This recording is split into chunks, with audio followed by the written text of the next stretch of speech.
예, 하나님의 말씀 데살로니가 전서 5장 18절 말씀입니다. 하나님의 말씀 데살로니가 전서 5장 18절 말씀입니다.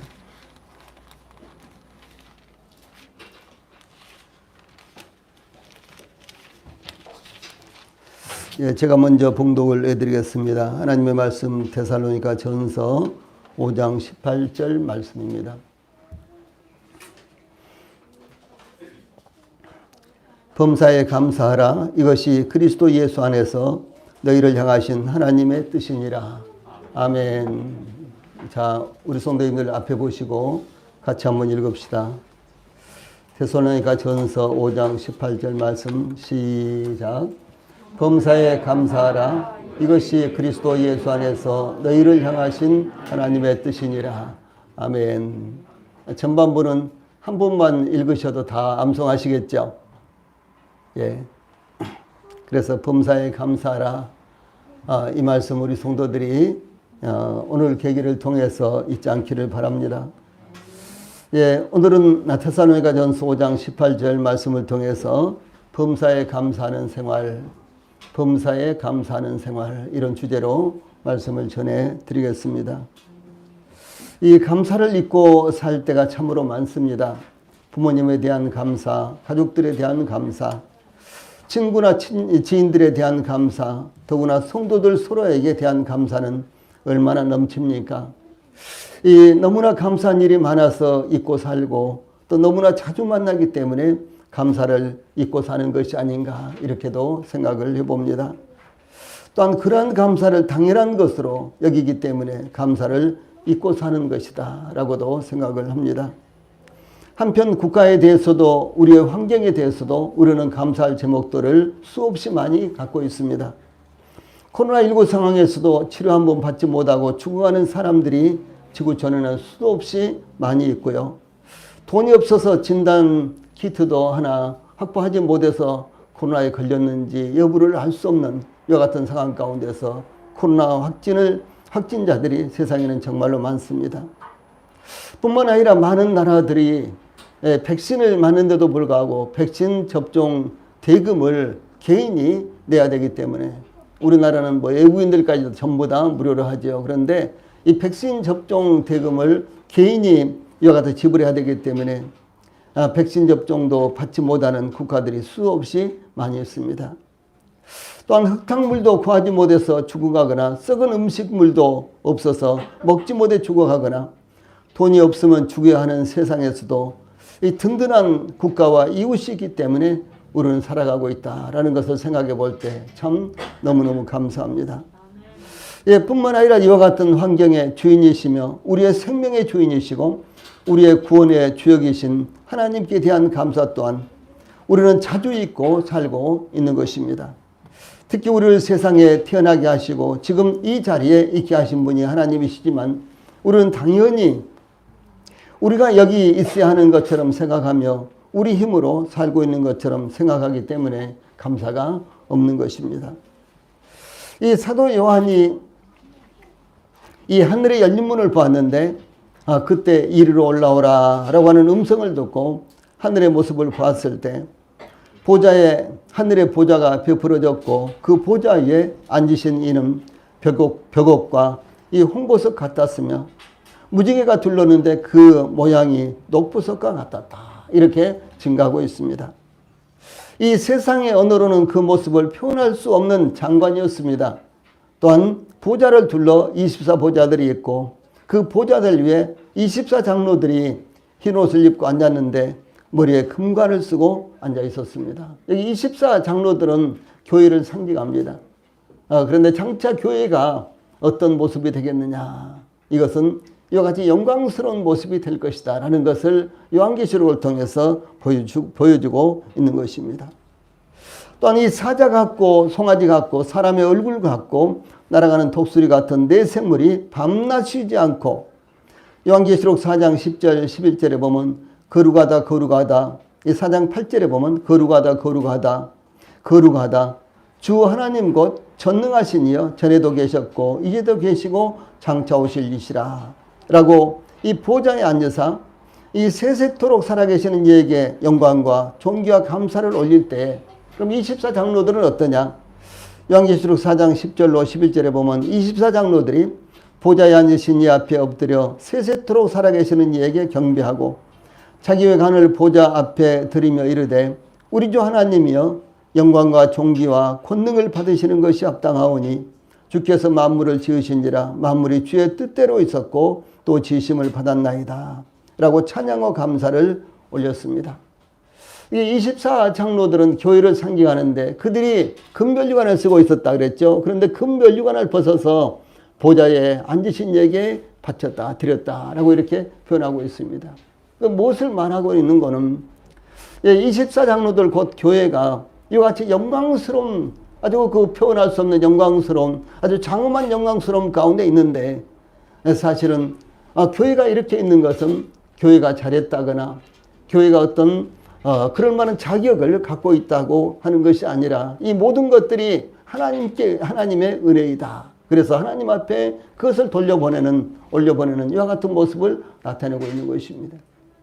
이것은 이 땅에서의 교회도 마찬가지입니다. 이 땅에서의 교회도 특별히 하나님의 부르심을 받고 선택을 받아서 부르심을 받았는데 교회가 그럴 만한 자격이 있습니까? 여러분, 우리가 그럴 만한 자격이 있습니까? 아니죠. 아니라는 것이 너무나 분명하지 않습니까?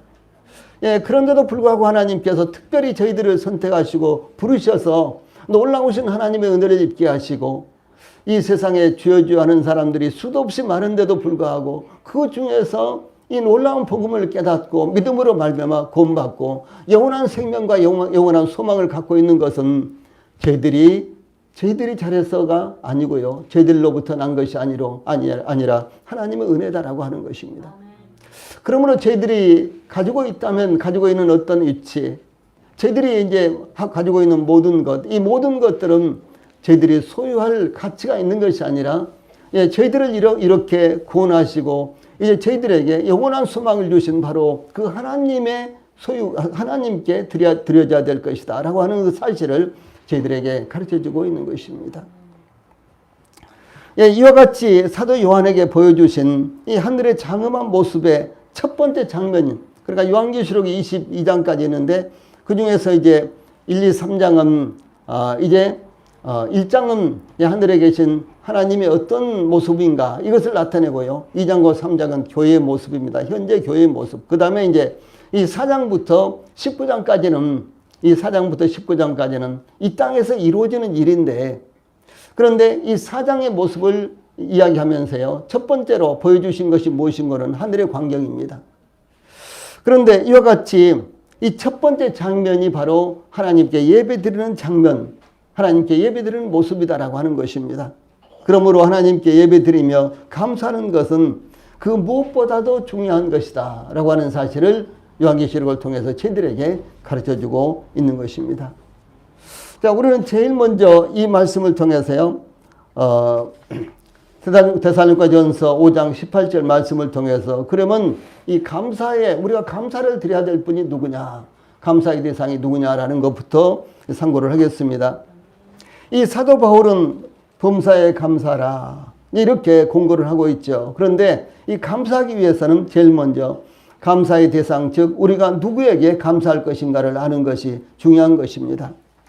우리가 설이 되면 부모님을 비롯하여 어르신들께 세배를 합니다.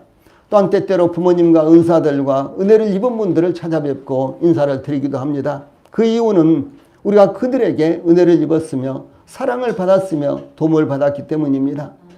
이와 같이 감사의 대상이 하나님이신 것은 인간의 힘으로는 얻을 수 없는 은혜를 입었기 때문이며 그분은 저희들과는 차원이 다르고 저희들의 창조주이시기 때문에 저희들이 그분에게요 경배하며 감사해야 된다라고 하는 것입니다. 우리는 하나님으로부터 세상에 태어나는 은혜를 입었으며 생존의 은혜를 입었으며 영원한 구원의 은혜를 입었습니다. 우리가 이 하나님으로부터 입은 은혜는 다 헤아릴 수가 없으며 표현할 수도 없는 것입니다. 특히 그리스도인들은 범사에 감사해야 한다는 것을 잊지 않기를 바랍니다. 제가 지구상에 있는 74억의 인구 가운데 약 30억이 범기독교 안에 있습니다. 뭐 로마 가톨릭이라든가 아니면 이단이라든가 그런 사람들까지 모두 합해서 약 30억이, 그러니까 반이 조금 안 되죠. 약 30억이 범기독교 안에 있다고 합니다. 예, 그런데 그 중에서 성경의 복음과 십자가의 구속을 깨닫고 구원받은 그리스도인들은 그야말로 극소수에 불과합니다. 1%도 안 됩니다. 예, 하나님께서 저희들을 선택하셔서 부르셨으며 마음과 귀를 열어주셔서 복음을 듣고 믿게 하신 것입니다. 또한 복음과 진리 가운데 있는 교회에서 구원받은 성도들과 함께 하나님을 섬기게 하셨습니다. 이것이 그 무엇으로도 표현할 수 없는 우리 그리스도인들이 갖고 있는 특별한 하나님의 은혜다라고 하는 사실을 우리 성도들이 항상 기억을 하셔야 되는 것입니다. 제가 어렸을 때에는 미국이나 뭐 영국이나요, 그런 나라가 참으로 부럽고 환상적이었습니다. 더구나 미국인들을 보면 얼마나 존귀하고 우리와는 전혀 다른 사람들로 보였는지 표현할 수가 없습니다. 약 50년 전만 해도요, 미국 같은 데 이민을 간다는 것은요, 이 꿈도 꾸지 못했지만은 저 남미로 뭐 브라질, 아르헨티나, 파라과이 뭐 이런 데로요, 이민을 가는 것도 돈을 써야만 가능했습니다.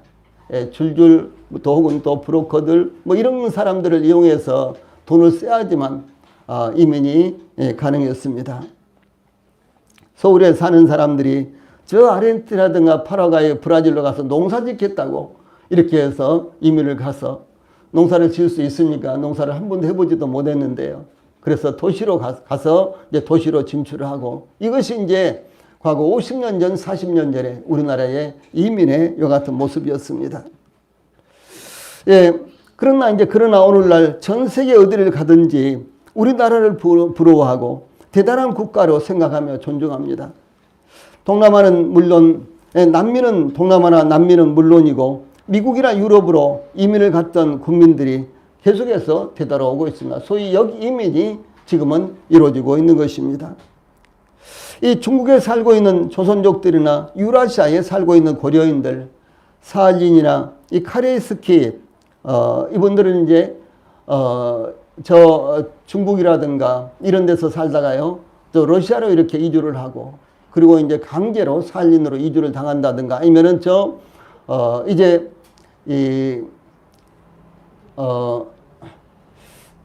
그러니까 아시아적 서쪽, 서북 쪽에 있는 뭐 스탄이라는 이런 나라들 많이 있잖아요. 이런 나라들로 강제로 이주를 당했던 이런 사람들을 거의 대체적으로요, 카레이스키라고 이렇게 부릅니다. 근데 이런 분들은 한국으로 이주하는 것이 평생 소원이며 대한민국이라는 나라가 그들의 자랑거리입니다. 예, 이들이 어떤 사정으로 이 땅을 떠났든지 한국은 부모의 나라요, 뼈를 묻고 싶은 나라가 바로 한국이다라고 그들은 한결같이 이야기를 하고 있습니다. 그러므로 이 땅에서 태어나 이 땅에서 살아가고 있는 우리는 이 조국의 중요성, 이 국가의 발전이 얼마나 중요한지 잘 모르고 있을 수 있지만 이 땅을 지켜주고 우리나라의 발전을 위해서 이 땅에서뿐만 아니라 베트남의 전쟁터에서 또한 중동의 뜨거운 태양과 모래바람을 맞으면서도 굴하지 않고 피땀 흘린 조상들과 선배들을 위해서 감사하는 마음을 가져야 되는 것입니다. 무엇보다도 모든 인류가 하나님에 대한 감사를 가져야겠지만 특별히 구원받은 그리스도인들은 하나님에 대한 특별히 감사하는 마음을 가져야 하는 것입니다.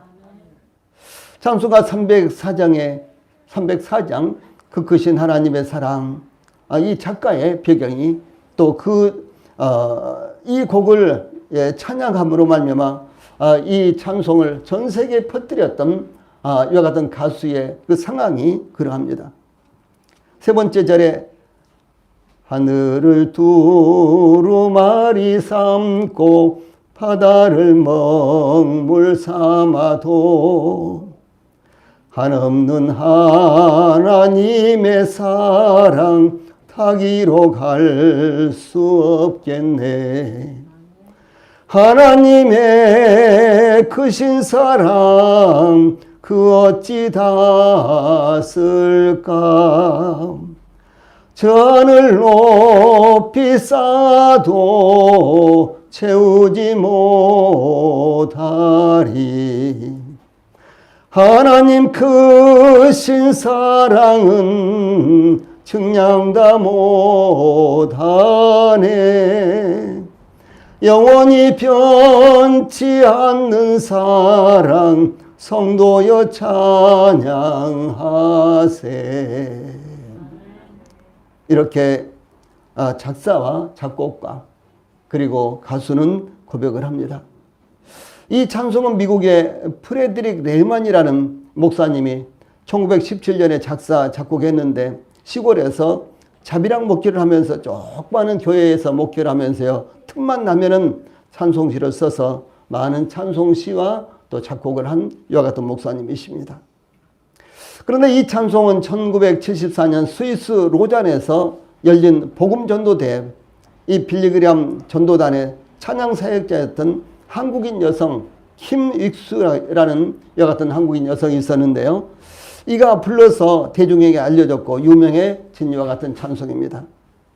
킴 윅스는 한국 전쟁 때 실명을 하고 홀트 아동 복지회를 통해 미국의 크리스천 가정에 입양되어서 이 성악을 전공한 성악가였는데 예수님을 영접한 후 빌리그램 목사의 전도단에서 활동을 했습니다.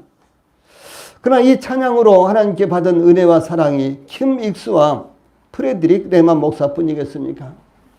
영원히 변치 않는 하나님의 사랑을 입은 구원받은 성도들은 지금도 때와 장소를 가리지 않고 하나님의 사랑과 은혜를 표현할 길이 없어 찬양하며 감사하고 있는 것입니다. 그러므로 저희들도 이 본체이신 아들까지 세상에 보내셔서 십자가에서 우리의 모든 죄를 대속하게 하신 하나님께 변함없는 감사하는 생활을 할 수 있어야 되는 것입니다. 자, 두 번째로는 18절 전반부예요. 감사의 시기가 언제 우리가 감사해야 되는가 라고 하는 이와 같은 말씀입니다. 이 사도 바울이 범사에 감사하라 이렇게 권고하고 있죠. 그런데 이 범사라는 말은 범사에 그랬죠. 범사라는 말은요, 모든 상황과 환경에서 그런 말입니다. 요 글자가 잘못되네요. 모든 상황과 환경에서라는 그런 의미입니다. 예, 그러므로 긍정적이고도 좋은 상황에서만 아니라 긍정적이고 좋은 상황에서만 감사하는 것이 아니라 좋지 않은 상황에서도 감사하라 라고 하는 뜻입니다. 예, 좋지 않은 상황에서 어떻게 감사할까? 그런데 성경은 좋지 않은 상황에서도 감사하라 라고 하는 것이요, 소위 범사에 감사하라 라고 하는 말씀의 의미가 되는 것입니다. 이 사도 바울이 아시아에서 복음을 증거하고 있을 때 놀라운 복음의 역사가 일어났습니다. 성경은 그때의 상황을 이에 여러 교회가 믿음이 더 굳건해지고 수가 날마다 늘어가니라 라고 사도행전 16장 5절에서 증거하고 있습니다. 예, 그런데 성령님께서 아시아에서 복음을 증거하지 못하도록 막으셨습니다. 사도 바울 전도단 일행은 아시아 이곳저곳을 쫓아다녔는데 그런데도 성령님이 여전히 아시아에서 복음을 전하는 것을 막았어요. 이 복음의 놀라운 역사가 일어나는데도 불구하고 성령님께서 이 복음 전하는 것을 막았다라고 하는 사실입니다. 결국 성령님은 사도 바울 전도단이 유럽의 복음을 전하도록 인도하셨는데 유럽으로 건너가서 복음을 전한 곳이 소위 빌립보라는 곳이었습니다. 그런데 이 빌립보서의 전도, 성령님께서 그렇게 강권해서 인도하셨는데도 불구하고 빌립보서의 이 전도 사역은 순탄치가 않았습니다. 결국 사도 바울과 동역자 실라는 체포되어 옷이 찢겨지고 벗겨진 채로 많은 배를 맞았고 그 발은 차고에 단단하게 채워져서 깊은 감옥에 독되었는데 간수들이 지키고 있었습니다. 다음 날이면 틀림없이 처형될 그와 같은 상황이었습니다. 희망이라고는 전혀 보이지 않는 절망적인 상황이었습니다. 예, 그때 사도 바울과 실라는 탄식한다거나 슬퍼하며 기도하면서 탄식한다거나 슬퍼하기보다는 기도하면서 하나님을 찬양했다라고 하는 사실입니다. 이와 같이 좋은 환경에서만 감사하며 찬양하는 것이 아니라 위기의 순간, 죽음의 순간에도 찬양하며 감사하는 것, 이것이 바로 범사에 감사하는 것이고 이것이 바로 그리스도인들의 신앙이다라고 하는 사실을 제시하고 있는 것입니다. 세계적인 신학자요 설교가인 매튜 헨리라는 분이 있습니다. 이분의 주석이 이렇게 아주 이만큼 주석이 오늘날도 이제 시중에 있는데요. 이 매튜 헨리는 어느 날 밤 귀가하던 중에 강도를 만났습니다. 그를 덮친 강도는 피가 철철 흐르도록 구타하고 가진 돈을 모두 빼앗아 갔습니다. 집으로 돌아온 매튜 헨리는 먼저 무릎을 꿇고 기도했습니다. 하나님, 내가 강도당한 입장인 것을 감사합니다. 돈을 빼앗겼으나 생명을 빼앗기지 않았으니 감사합니다.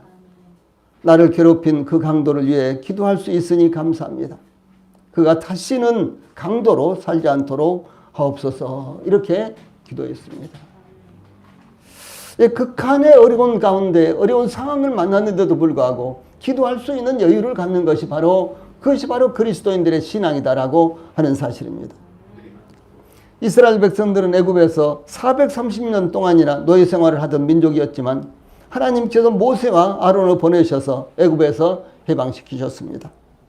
그러나 이스라엘은 사소한 어려움만 일어나도 하나님을 원망하며 불평했습니다. 특히 홍해 앞에서 위에 있는 말씀, 그들이 또 모세에게 이르되 애굽에 매장지가 없어서 당신이 우리를 이끌어내어 이 광야에서 죽게 하느냐? 어찌하여 당신이 우리를 애굽에서 이끌어내어 우리에게 이같이 하느냐? 우리가 애굽에서 당신에게 이른 말이 이것이 아니냐? 이르기를 우리를 내버려 두라. 우리가 애굽 사람을 섬길 것이라 하지 아니하더냐? 애굽 사람을 섬기는 것이 광야에서 죽는 것보다 낫겠노라 라고 불평하고 원망을 했습니다.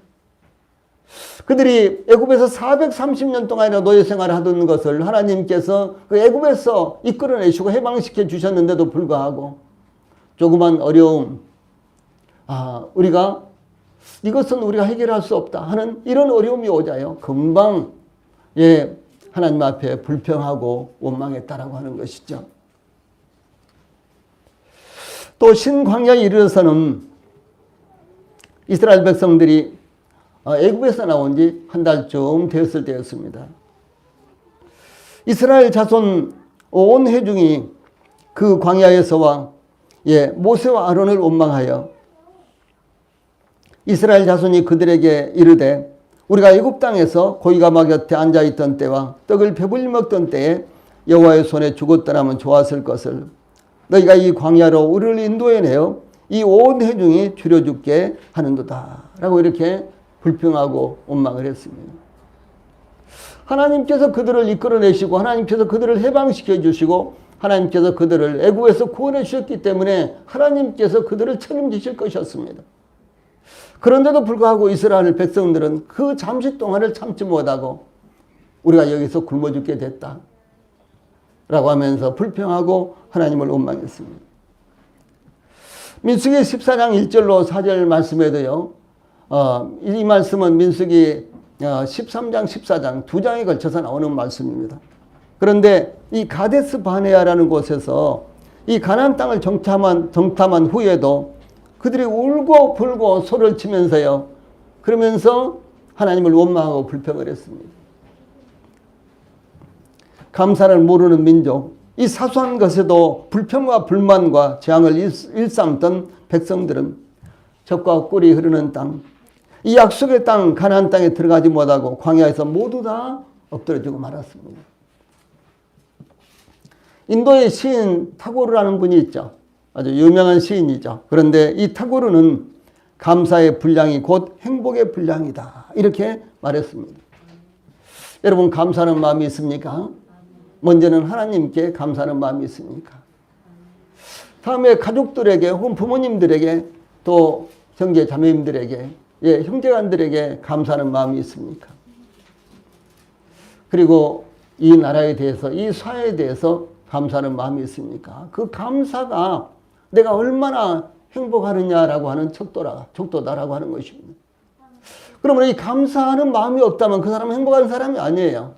그런데 감사가 넘치는 사람은 어떤 상황 가운데 어떤 형편 가운데 사느냐와는 관계없이 행복이 넘치는 야 같은 사람입니다.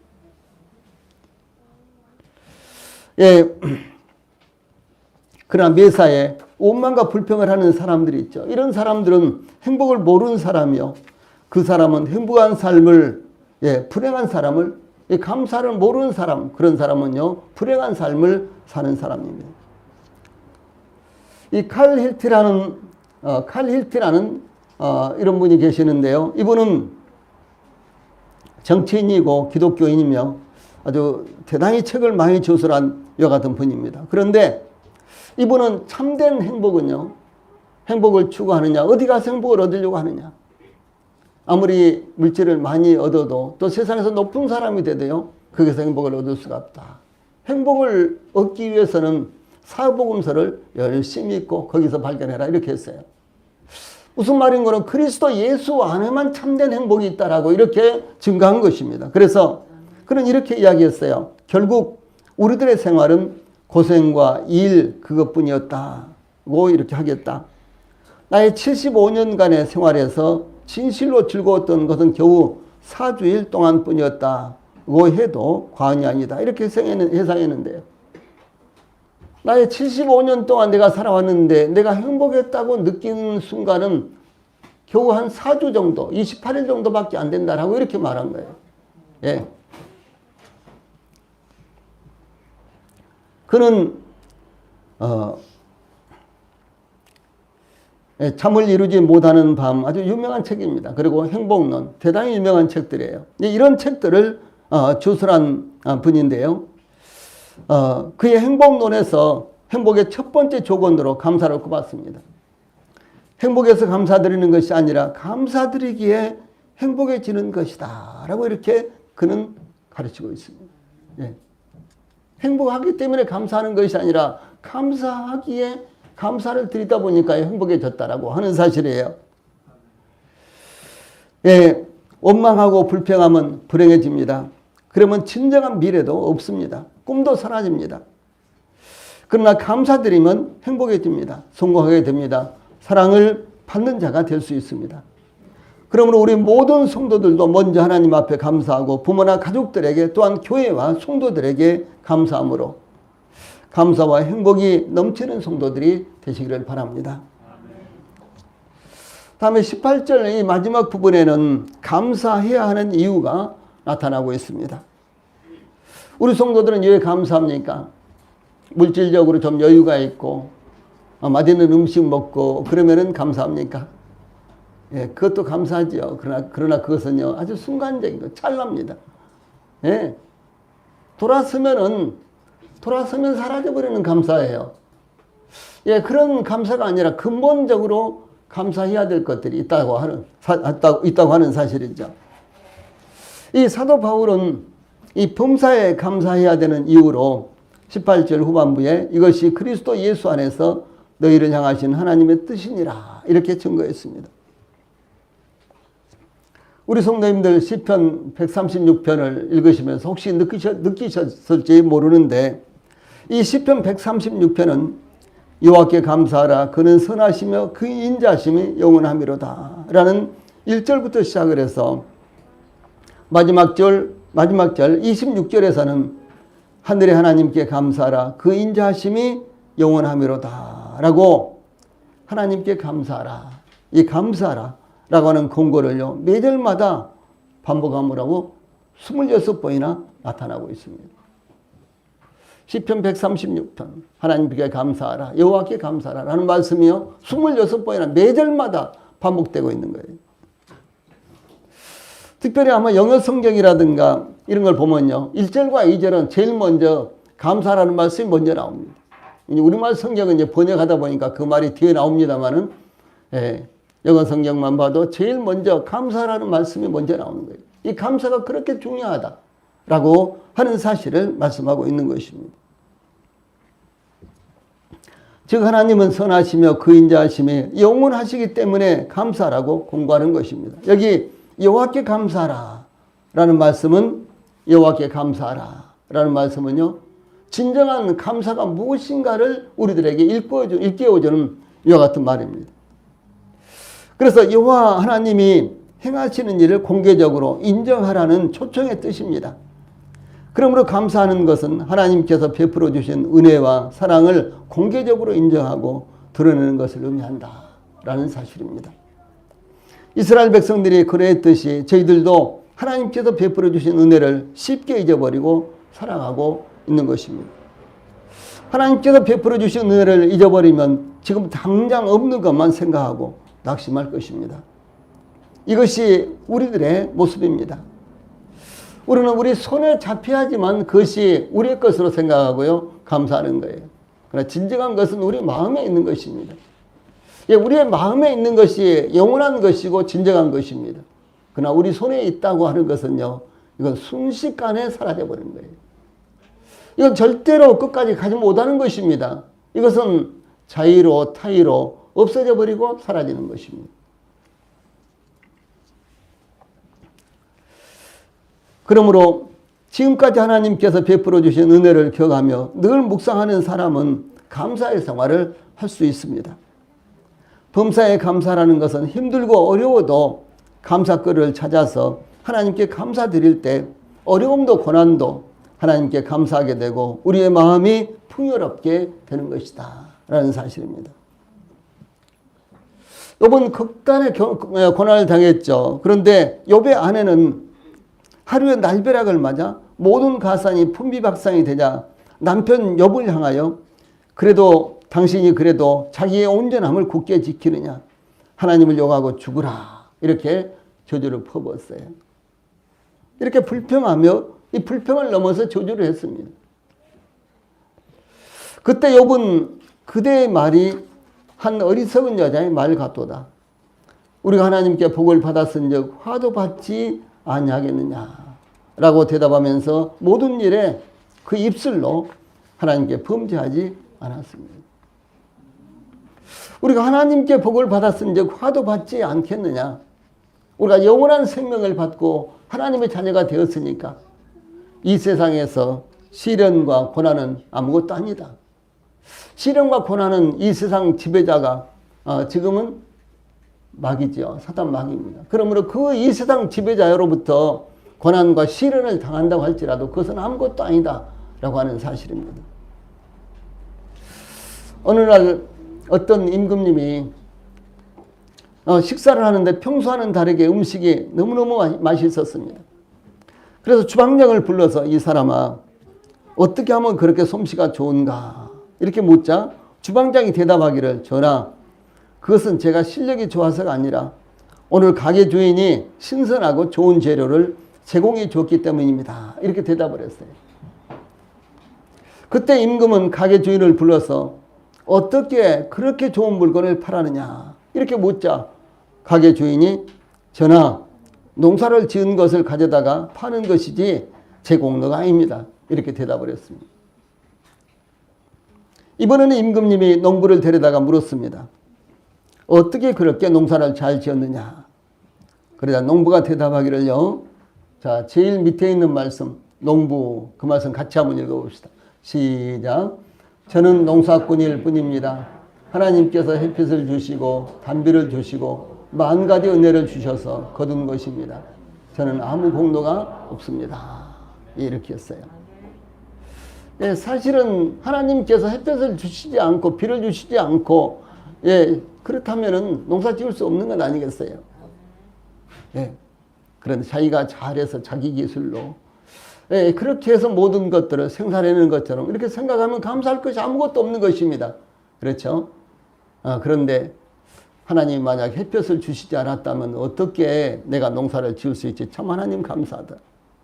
하나님이 비를 주시지 않았다면 어떻게 내가 농사를 지을 수 있어? 참 하나님 감사하다. 하나님이 공기를 주시지 않았다면 식물들도 살 수가 없을 텐데 참 하나님 감사하다. 그러면 감사거리만 되는 거예요. 예, 그래서 모든 것이 감사의 도구가 된다라고 하는 사실을 말씀하고 있는 것입니다. 우리 성도님들 주변을 보십시오. 다 감사거리입니다. 주변을 살펴보십시오. 모두 다 감사거리예요. 그 감사거리를 우리가 발견하고요, 하나님 앞에 감사드릴 때 우리는 풍요롭게 되고 우리가 행복하게 된다라고 하는 사실입니다. 이 본문에서 사도 바울, 그러니까 데살로니가전서 5장 18절에서요, 이 범사에 감사하는 것은 이것이 그리스도 예수 안에서 너희를 향하신 하나님의 뜻이니라, 이렇게 이제 소개를 하고 있죠. 꼭 감사하는 것은 그리스도 예수 안에서 성도들을 향한 하나님의 뜻이다라고 증거합니다. 이와 같이 감사하는 것은 하나님께서 원하시는 것이요 하나님의 뜻입니다. 감사는 하나님의 뜻이다. 자, 한번 해보세요. 감사는 하나님의 뜻이다. 예, 감사하는 것은 하나님의 뜻이에요. 예, 그래서 감사하세요. 감사하시면 행복해지고 감사하시면 풍요롭게 되고요. 감사를 하시면 넉넉하게 되는 거예요. 예, 그럴 때 하나님께서 놀랍게 은혜를 베풀어 주시는 것입니다. 예, 오늘날 세상 사람들 또한 그리스도인들까지도 감사를 잊고 살고 있습니다. 오히려 사회가 주변에 있는 사람들이 자신에게 빚을 지고 있다고 생각하기 때문입니다. 예, 이 나라가, 이 사회가, 주변에 있는 사람들이 다 나한테 빚을 지고 있어. 그러면 감사할 것이 없는 거예요. 그렇죠? 예, 그렇기 때문에 감사할 필요를 전혀 느끼지 못하는 것입니다. 이것은 이기적이며 자기중심적인 사고입니다. 이 사도 바울은 로마서 1장에서 사도 바울은 로마서 1장에서 하나님을 떠난 사람들의 특징 21가지 항목을 제시를 하는데요. 하나님을 알되 하나님을 영화롭게도 아니하며 감사하지도 아니하고 이것을 제일 먼저 넣습니다. 그러니까 하나님을 떠난 사람들의 특징 21가지를 언급하면서요. 제일 첫 번째가 무엇이냐? 예, 하나님을 알되 하나님을 영화롭게도 아니하며 감사하지도 아니하고 이것을 언급을 했다는 것이죠. 이 감사하는 마음이 없으면요. 하나님을 의지하지 않는 거예요. 하나님을 의지하지 않는다는 것은 하나님을 떠나는 것을 의미합니다. 예. 하나님을 의지할 필요를 느끼지 못하는 것은 결국 하나님을 떠나게 되는 결과를 초래하게 된다는 것이죠. 이와 같이 사도 바울의 서신에는 감사에 대한 언급이 43번이나 나타나는데 디모데에서도요. 디모데 후서에서도 이 마지막 때의 상황을 묘사하는 19가지의 항목에서 19가지 항목에서 감사하지 아니하며 이것이 이런 목록이 들어 있습니다. 그래서 이 마지막 때의 상황이 되면은 참 그렇죠. 특별히 지금은 개인주의가 얼마나 무성합니까? 핵가족 시대, 지금은 옛날 말이죠. 지금은 혼자 사는 시대죠. 뭐 밥도 혼자 먹고 술도 혼자 마시고 살기도 혼자 하고 뭐 등등 그런 말이 얼마나 다양한 말들이 많이 나와 있습니까? 그건 감사할 필요를 느끼지 못하는 거예요. 예, 이것이 바로 마지막 시대에 대한 하나 예표다라고 사도 바울은 2000년 전에 디모데에게 이렇게 쓰고 있는 것입니다. 과연 마지막 시대입니다. 그래서 사도 바울이 그의 서신에서요 43번이나 감사에 대한 표현을 하고 있습니다. 그 중에서 에베소 5장 20절에 범사에 우리 주 예수 그리스도의 이름으로 항상 아버지 하나님께 감사하며 그랬죠. 범사에 우리 주 예수 그리스도의 이름으로 항상 아버지 하나님께 감사하며 범사에 항상 이와 같은 단어를요 2번이나 반복합니다. 이 말씀은 우리가 오늘 본문으로 삼은 데살로니가 전서 5장 18절 말씀과 같은 의미입니다. 범사에 감사라 라고 하는 같은 말씀입니다. 또한 주 예수님께서도요 이 지상 생애를 보내시면서 하나님께 감사를 드리는 모습이 그런 기도 그런 모습이요 4번이나 나타나고 있습니다. 그 중에서 나사로의 무덤 앞에서 요한복음 11장 41절 42절에서는 아버지여 내 말을 들으시는 것을 감사하나이다. 항상 내 말을 들으시는 줄을 내가 알았나이다. 이 말씀은 하나님께서 주 예수님의 기도에 응답해 주신 것에 대해서 감사한 것입니다. 예? 그렇게 예수님도요 하나님 앞에 감사할 제목들이 많이 있었어요. 예수님은 하나님의 본체이시지 않습니까? 그렇죠? 그런데도 불구하고 하나님 앞에 성자가 되셔서 이 땅에 오셨을 때 하나님 앞에 감사할 이와 같은 제목들을 갖고 있었다라고 하는 것입니다. 이와 같이 우리가 하나님께 감사하는 것은 하나님의 뜻입니다.